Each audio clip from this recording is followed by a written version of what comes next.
But Awesome, man. Well, congratulations, and it's great to meet you finally. dude, yeah, it's awesome.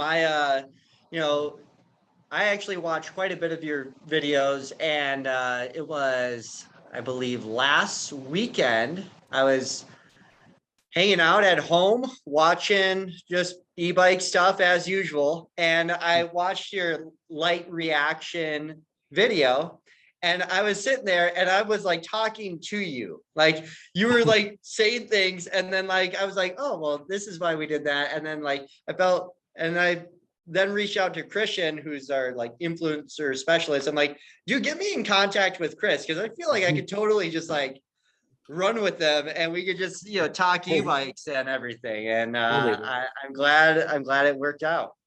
Well, I gotta thank you first of all because I bought your e-bike I don't know a year and a half ago, and I haven't stopped since. It's taken over my life, and it's given me a second income through YouTube and everything Yeah, else. And I mean, it's you started a whole sub economy of YouTubers just based off the Lectric XP. So thank you very much. I love it, man. They're so cool. I love seeing all these like influencers that are flourishing, that just like, some just started with the, XP, and then they've kind of grown like you into just industry news and stuff like that. And I think that's just so gnarly, because I think this is an incredibly exciting space that's going to continue to just really blossom. And Yeah. I love seeing some of my own riders be the ones representing not just Lectric, but like the whole industry, and being a good voice for it. So I think it's awesome. Yeah. I Yeah. mean, it's I'm basically almost at a point now where I'm gonna quit my job and just do this stuff. I mean, I it's that love that. addicting. It's addicting, man. It's riding these bikes is addicting. I remember talking to who was it? It was one of the other like smaller channels that does reviews, but they just do a bunch of like Amazon links for different accessories that go on our bike. And they were like, yeah, I make this much. I'm like, oh my goodness, great for Yeah. you, man. Like that's so cool that you can just, because we don't have all the accessories in the world. And like at the end of the day, I want people to ride their bike and have it fit to their needs. So, although I'm not offering a certain accessory, I'm thrilled that there's people out there that will test it and say, this one's good, and it already works with the, Lectric XP, and here's the link to it. And it's like that's a great space for people to exist in.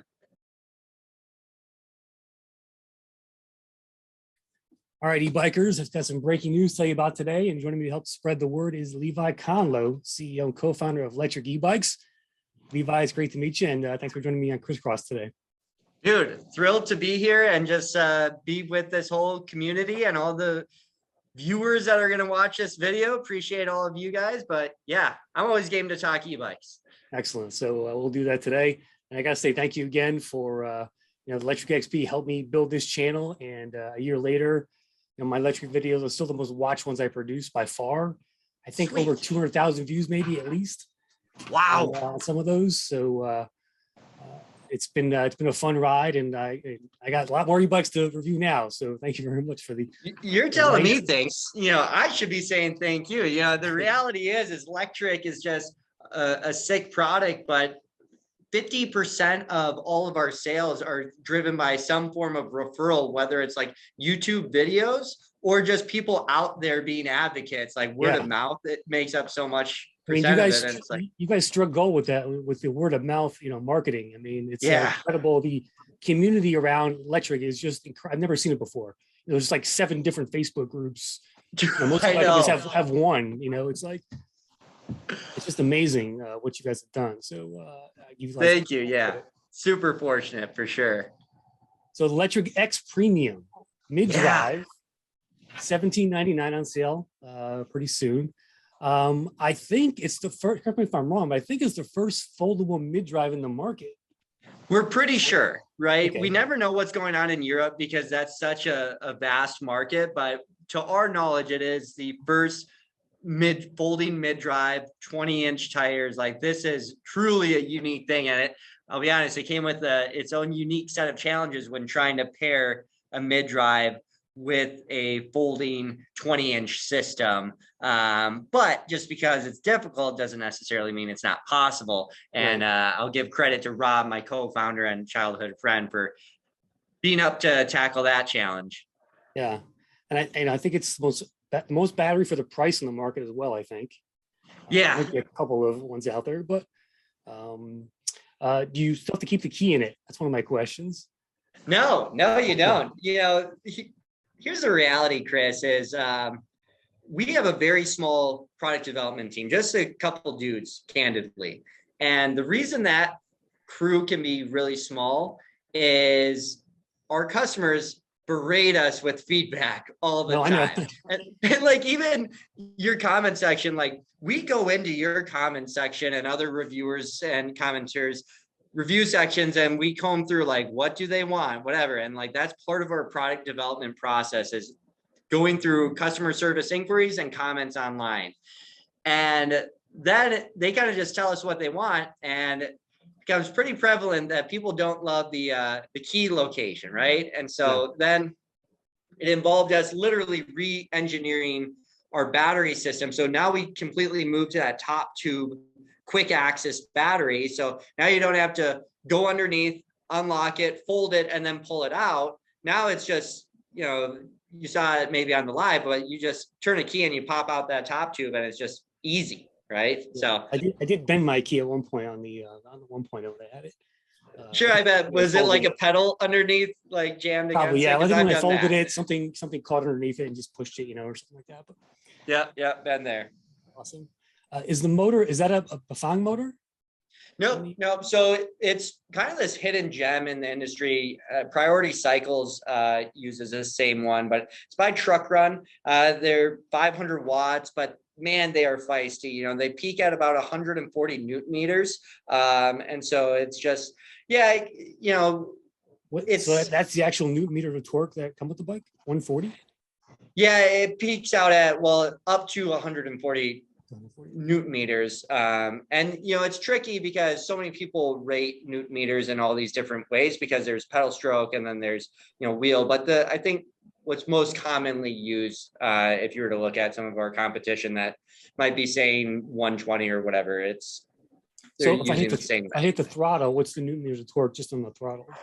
Yeah, so throttle's unique, right? Because it's not normal for mid-drives to have throttles at all in the industry. And so we have it there. That's where we dial back the amperage, actually, specifically on throttle, just because it would candidly break apart the chain when we were doing that. And so that peak is quite a bit lower than the pedal assist peak of Newton meters. So this is our smartest bike yet, where we went in a lot on the customization of differentiating how the bike is treated in pedal assist compared to throttle, and really tapping into all the power when you are going in class 3 performance, let's call it. You're trying to capture that 28 mile per hour speed.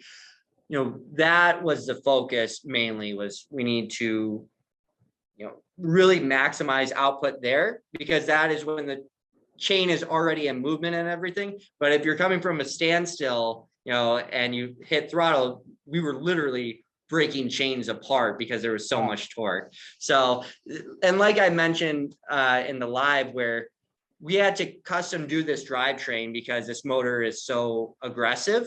And so we had to redo the drivetrain and then rework some of the pedaling experience.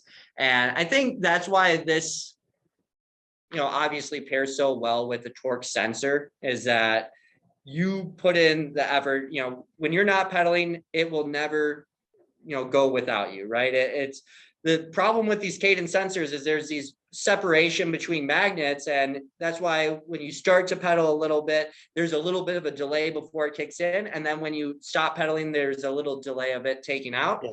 But the torque sensor just perfectly pairs with every single stroke, meanwhile is recognizing how much pedaling effort you're actually putting in. And so it really puts less pressure on you to change your pedal assist level, because that's a majority factor, is the torque that you're putting in. But it does, you know, with a mid drive, it does require the person to be a bit more educated and comfortable with using the shifting, right? Because now you have all 7 gears at your disposal to change your output. And so it's not as much for the novice, I would say, right? It's almost like driving a manual. Right. Yeah. I always look at the Lectric XP as sort of for the casual e-biker. For and sure. This seems much more of just a step up on that, just a little bit more advanced, a little bit more power, things like that. So I think it's a good ladder there. Yeah. And there's just a reason when you look at the European market and where a lot of their investment is going, the mid drives are just simply better in terms of pure pedaling experience. It's just they are better. And we've been internal fans, Rob and I, of mid drives for a couple of years now, and we've been really wanting one selfishly. And so this is part of the reason that we decided to tackle this. It's like, surely we're not the only ones that think people deserve mid drives under. Honestly, it's like just to get your first good one, the entry price point's usually about $3,000 for a mid drive. And maybe you can find one earlier, but it's a single speed. And it's like, why on earth did you do a mid drive if you did a single speed, right? It's just, what are they thinking there? So, yeah. When did you start thinking about this bike? This was just over a year ago. I want to say it was February or March of 2021 is when I walked into Rob's office and I told him I want the best e-bike and the best pedaling experience, sub $3,000. And then we kind of just worked backwards from there. But dude, this bike has gone through a roller coaster of pricing. We originally were slating this to come out at like $2,400, and then we just kept pushing it down. And Lectric is now at the size where we have significant leverage, and our philosophy is like use our leverage and ordering power to drive down pricing. And so that is like part of the reason where we instantly like adopted this motor and became like this, company's largest customer ever by transitioning to this. So I think that's really cool. And, us being able to pass on those savings is just like what Lectric does. Yeah. Yeah, you're really doubling down on the affordable e-bike ownership with the launch of the Lite and now the XPremium. So I think that's awesome. I think the industry is going to have to follow that, and you guys are going to be a tough out, as they say. Yeah, I think so. I think it definitely. What I hope it does is can set a new standard a little bit in the space where, in all areas, right? If you're targeting a let's say a $900 to $1,500 price point, you deserve class 3 performance. You deserve something that's going to show up to your door fully assembled, to have exceptional customer service being supporting of it. And that's where the 2.0 fits nicely. Yep. And let's say your price range isn't quite there and you need to, or maybe you need to shed weight. Well, then the Lite is that perfect solution. If you are at that lower end of the price or budget, then what I really didn't want is, what frustrates me is when someone gets I won't call them out by name, but some of those Amazon e-bikes are just bad. And what it does is it will sometimes be someone's first and their last e-bike, where they just throw up their hands and they give up on the industry because they sunk $600 to $800 on an e-bike and they just associate all e-bikes with that. And it's like, that is a company that is failing the industry, right? It's my belief, and it's our job that we got to at least get people in the door, right? And that's where the Lite fit in real nicely. Is we've seen a huge surge in orders of customers we weren't originally appealing to. Our 2.0 sales stayed the exact same. And now there's just this big bump in now Lite customers. And that makes us feel really good, where it's like, this is exactly hitting where we want it. It wasn't supposed to be a 2.0 replacement, because the 2.0, that's our bread and butter. In terms of value, it's unmatched. And did you see the Lite ever overtaking that as far as sales go one day? Because it's a lower price point? There's a lot of, statistical analysis that we've done that supports that thought, but it comes with time, and because right now we have this massive snowball of 2.0 customers, or let's just call it XP customers 1.0 or 2.0, where there's 150,000 people out there on a version of the traditional XP or step through. And we think the virality rate might be faster with the light bike, just because it's even more approachable price point, and it's even lighter, because, you know, you probably experienced it where someone lifts up the bike and they go, oof, oh, that's heavy and whatever. And like, you don't have that feeling when working with the light. It's like, oh, that wasn't bad. By the way, is the light, is it 46 pounds total, or is it 53 with the battery? No, it's 46 total. So yeah, it is. Okay. Oh, great. You're sub 40 if you take the battery out. Okay, that's great. That's good to know. Okay, so someone, a couple of my commenters said it was 53. No, we really wanted to be, you know, sub. Honestly, the metric we were targeting is we wanted to be the lightest weight 48 volt system in the industry. And so there was a group we had to beat that was at 48 pounds. So all of our attention was like, all right, how are we going to do this without? I just had a Ride One Up Core 5 in my garage, and that was 49 pounds. Yeah. 10 amp hour battery. So you guys are even lower than that, which is really awesome.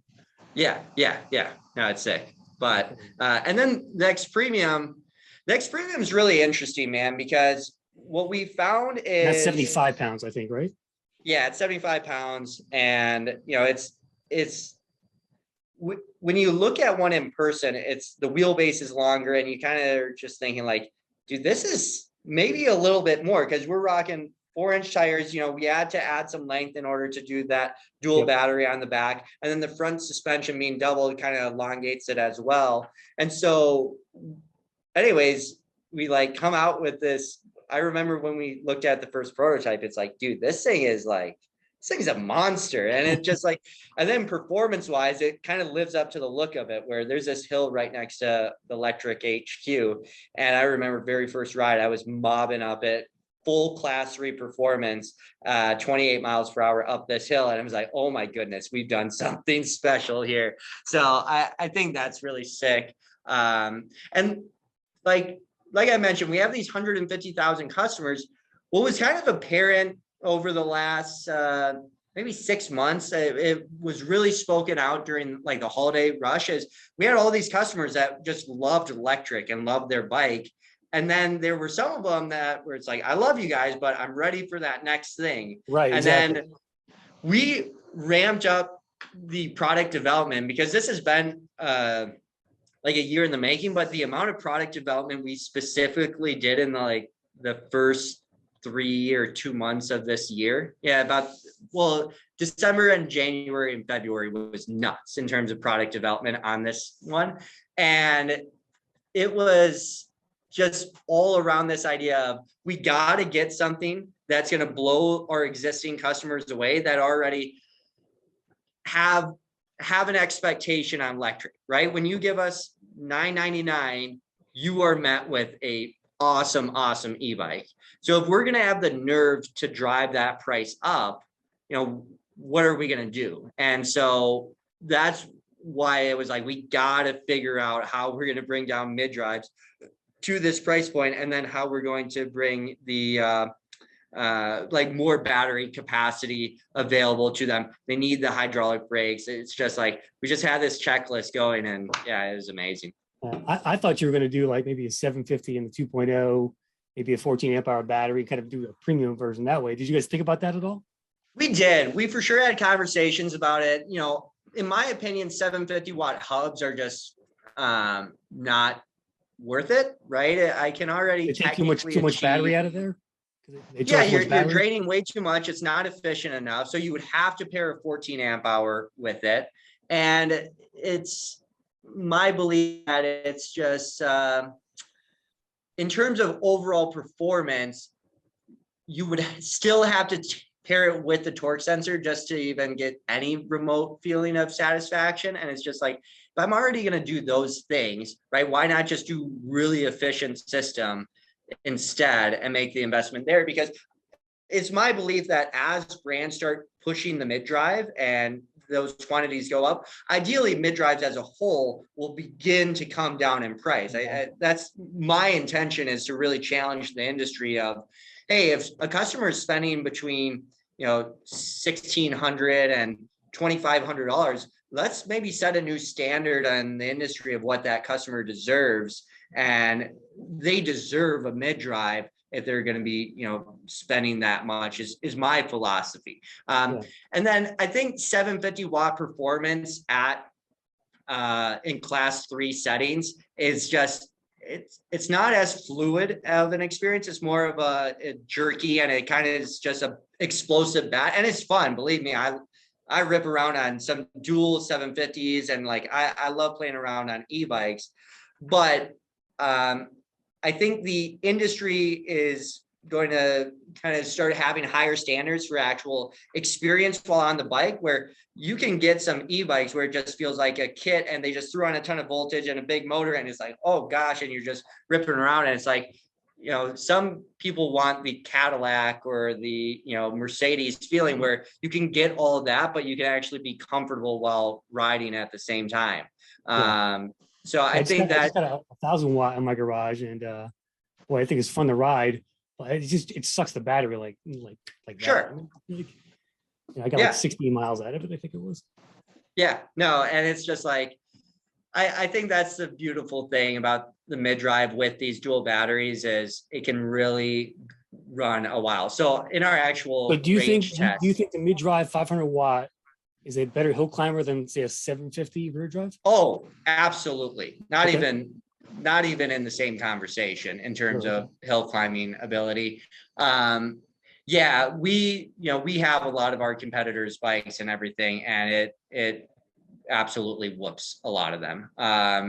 We were almost debating not even putting the 500 watt continuous rating on it, because we worried about some confusion but it's kind of up to us to help educate customers on mid-drives and hub motors are not created equally. And that is something that we're going to try to educate on and evolve from over the next, year or two. But it's fun. It shreds. Nice. I noticed you guys have some rental locations down in the US. Yeah. No, that's pretty new to us. We've done a couple of things recently. So we've kind of expanded, added in some rental partners, which are really great options for people that want to touch and feel. And some of these places, it's only like $10 an hour, $15 an hour, and you get to ride around on an e-bike and ride on an electric XP and figure out, all right, sick, I totally want to buy one of these. So having that option, that's on our website. Hoping to grow that program a bit more from where it is today. That's something I think about. And then we recently partnered with Beeline for a service network, which has really been a great, connection for us, a great partnership, because now customers can feel really pleased to, I can buy this bike, and then there's certified partners that Lectric, approves to work on this bike. Or let's say you have a warranty claim, we'll sometimes mail the part directly to that shop, pay the shop directly, and everything like that. If you're not feeling quite up to that challenge, if there's a certified shop in your area. So it really gives us more ammunition to provide like way better customer service. Very cool. Just a couple more questions for you before we close out here. You have a hard out at 4:30 or 1:30? No, right, no, cool. We can keep going. Cool. Talk to me about shipping and what buyers can expect this year. Has it gotten better at all? Should they expect more delays in the fall? Whatever. Give me some thoughts there. Yeah, shipping has gotten quite a bit better, at least for Lectric. I know some brands are still struggling.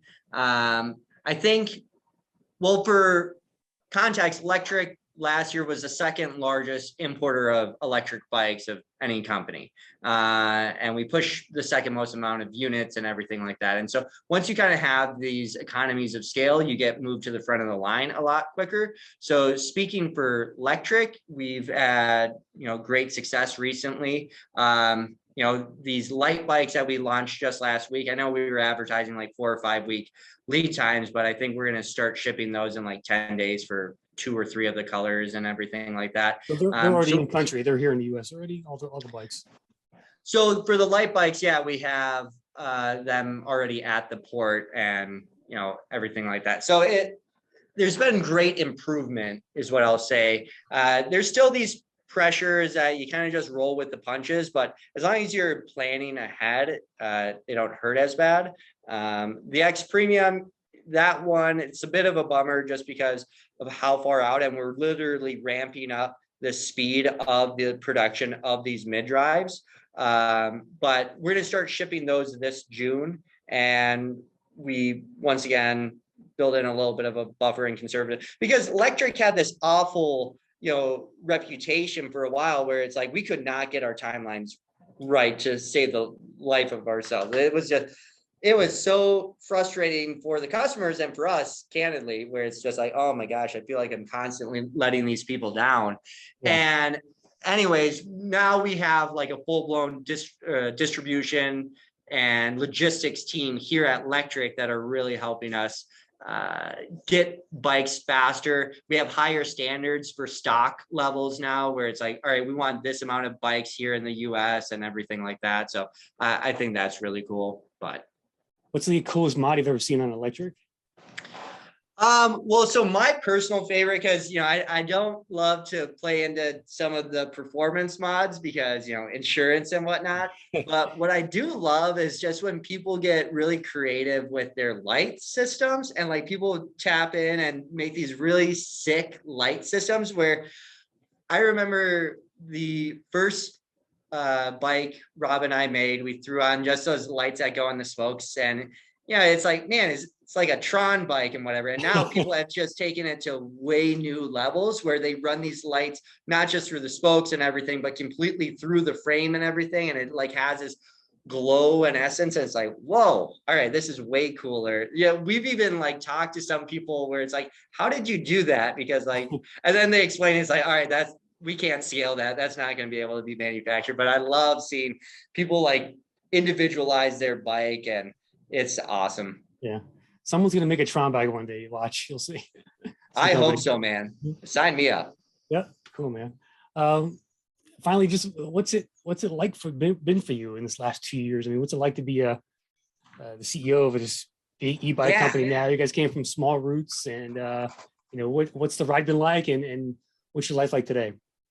Dude, it's been very surreal. Yesterday was like one of those moments where you like take a step back and you're like, my goodness, this has really evolved, because we had our company meeting to unveil the XPremium to some of our CSRs and warehouse and everything like that. And looked around, and it's like probably 80 people. And it's like, this is so weird, because we aren't even at our 3-year anniversary of like announcing the XP or anything. And Rob and I were just talking about it, where it's like, this is crazy, because not long ago, we didn't even afford, both of us were in apartments, and we didn't want to rent garages at our apartment. So, because renting a garage at an apartment's like $400.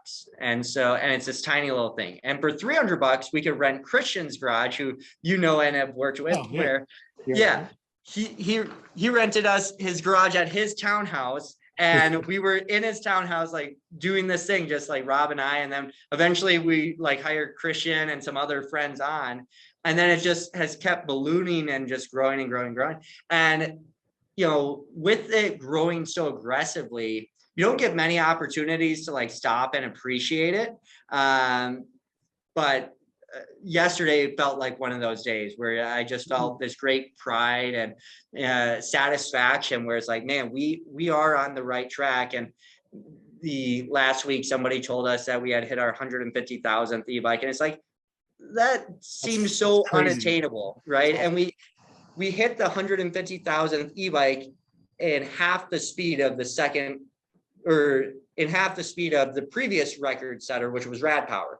And so we had done it in half the amount of time. And it's like, our velocity is just so vertical.